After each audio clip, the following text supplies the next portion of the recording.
Otoritas Jasa Keuangan atau OJK mencatat, per Februari 2025, total utang masyarakat Indonesia lewat layanan Buy Now Pay Later atau BNPL atau yang lebih akrab disebut Pay Later di sektor perbankan menyentuh angka 21,98 triliun rupiah.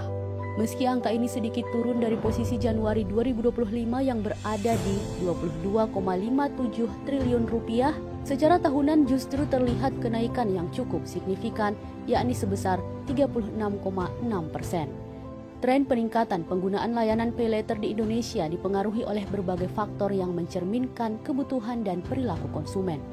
Sebagian besar pengguna memanfaatkan pay later untuk memenuhi kebutuhan mendesak atau pengeluaran tak terduga. Survei menunjukkan bahwa 58% konsumen menggunakan layanan ini untuk kebutuhan mendesak. Pay later juga menawarkan fleksibilitas dalam pembayaran cicilan dengan cicilan yang bervariasi dan proses yang mudah, sehingga menarik bagi konsumen yang mencari alternatif selain kartu kredit. Layanan pay later yang kini kian diminati masyarakat memang tampak seperti solusi praktis atas kebutuhan finansial jangka pendek, namun sejatinya hanya menjadi jalan pintas yang menjerat banyak orang dalam pusaran utang.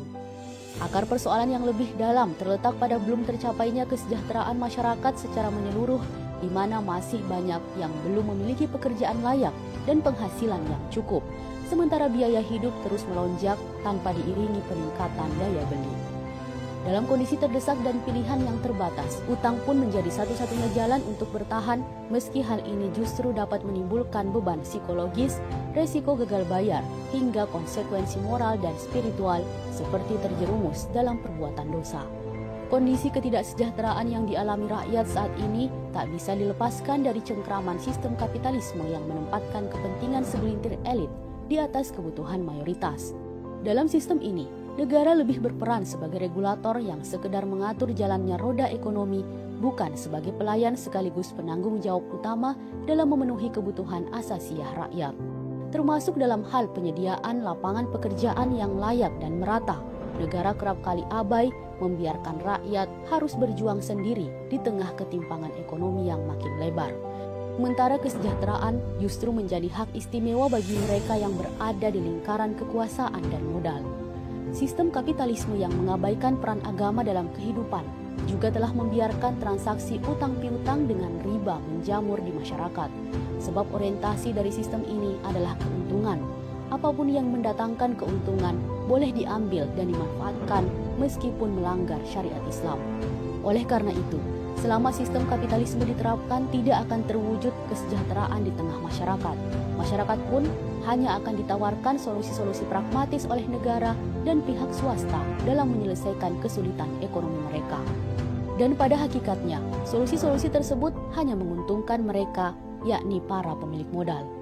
Dalam perspektif sistem Islam, persoalan seperti jeratan utang pay later, ketimpangan ekonomi, dan kesejahteraan rakyat yang terabaikan tidak hanya dianggap sebagai masalah teknis keuangan, tetapi sebagai konsekuensi dari diterapkannya sistem yang rusak secara struktural, yakni kapitalisme.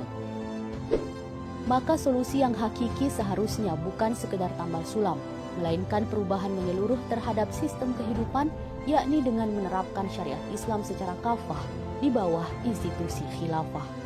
Dalam sistem ini, negara tidak hanya berperan sebagai pengatur, melainkan sebagai penanggung jawab utama atas kesejahteraan rakyat. Negara wajib menjamin pemenuhan kebutuhan pokok setiap individu, seperti sandang, pangan, papan, kesehatan, pendidikan, dan keamanan, tanpa membebani rakyat dengan biaya yang tidak terjangkau. Negara juga bertanggung jawab menyediakan lapangan kerja yang layak agar rakyat dapat hidup dengan mandiri tanpa bergantung pada utang. Sistem ekonomi Islam juga sepenuhnya bebas dari riba karena seluruh bentuk timbangan dalam transaksi utang piutang seperti bunga dan denda diharamkan dalam Islam.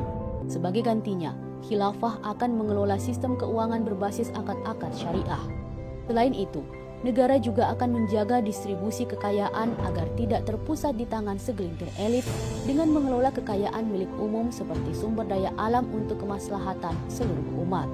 Pengelolaan sumber daya alam yang merupakan milik umat oleh negara wajib didistribusikan dalam bentuk pendidikan gratis, kesehatan gratis, pelayanan transportasi murah, dan berbagai kemudahan akses terhadap pelayanan lainnya.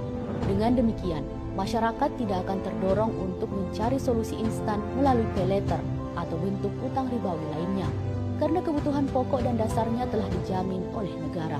Sistem Islam telah membentuk kesadaran kolektif untuk menjauhi riba serta hidup dalam keberkahan. Negara sendiri akan melarang segala bentuk transaksi ekonomi yang diharamkan dalam Islam seperti riba. Alhasil, negara tidak membolehkan adanya lembaga atau aplikasi yang menggunakan transaksi riba atau transaksi ekonomi lain yang tidak berdasarkan syariat Islam. Semua ini akan dijalankan oleh khalifah, yakni pemimpin kaum muslimin yang amanah dan memang telah diberi mandat oleh rakyat untuk mengurus urusan umat dengan syariat Islam.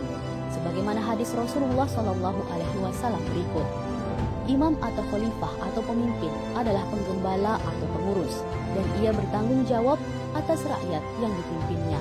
Hadis riwayat Al-Bukhari dan Muslim. Inilah solusi hakiki atas persoalan kesejahteraan rakyat yang hanya bisa diwujudkan dalam sistem khilafah yang menerapkan syariat Islam secara kafah.